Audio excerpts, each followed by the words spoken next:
গাছটা কেমন হয়ে গেছে, অতিরিক্ত গরম পড়ে যায়, গরম ওরা সহ্য করতে পারে না। এই দুটো গাছও হঠাৎ করে কেমন হয়ে গেছে, ওদেরকে আমার চোখের সামনে ওই ঘুরতে হয় কোন গাছটা একটু অসুস্থ, কোন গাছটা একটু দুর্বল, তাদেরকে কিন্তু আমি চোখের সামনে এনে রাখি।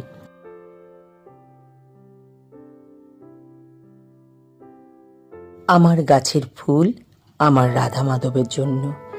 আজ আপনাদের সাথে আমার রাধা মাধবের পুজোর ঘর শেয়ার করে নিচ্ছি। আমি বোধহয় এই প্রথম আমার পুজোর ঘর আপনাদের সাথে শেয়ার করছি।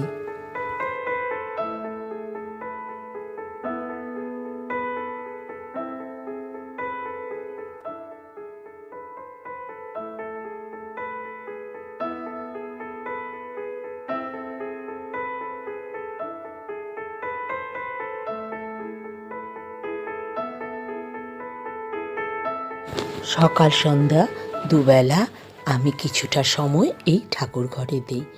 আর আমার বাগানের যত ফুল এখানেই ব্যবহার হয়, তাই আমি বলি আমার রাধা মাধবের ফুল।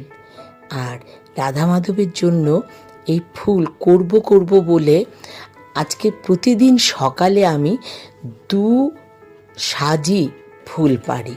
2টো বাগান, 3টে বাগান আছে, 2টো বাগান থেকেই বেশি ফুল হয়। আর এইখানটা থেকে দাঁড়িয়ে আমি আমার বাগান দেখি। এই প্ল্যান্টটা দেখতে পেয়েছেন, এটা ঘরে রাখি। এটাকে কি ব্রাজিল প্ল্যান্ট, আমি ঠিক যদি না হই, ভুল হতে পারি, আপনারা ঠিক করে দেবেন। শিলং গেছিলাম এবার, এটা নাকি ঘরে রাখে। আমার একটা নতুন এক্সপেরিমেন্ট। আর রাতের বেলায় আমার যত ইনডোর প্ল্যান্ট আছে সেই প্ল্যান্টগুলোর যত্ন আমার তখনই হয়ে থাকে। আর ঘরে প্রচুর ইনডোর প্ল্যান্ট আছে, আমি আমার ইনডোর প্ল্যান্টের একটা ভিডিও পরে শেয়ার করছি। আর ইনডোর প্ল্যান্টে জল দেওয়ার পর আমার রাতে রান্না শুরু হয়ে যায়। চলুন রান্নাটা করে নেই। একই তো রুটিন আমাদের বাড়ির সবার, রান্না করতে হবে, পুজো দিতে হবে, বাগান করতে হবে। চলুন রান্নাটা কমপ্লিট করে নিই।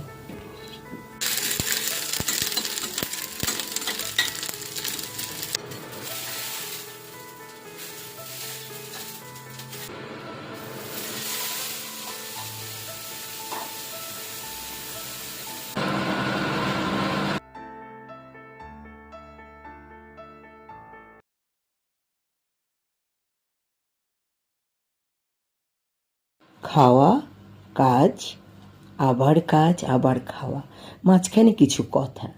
চলুন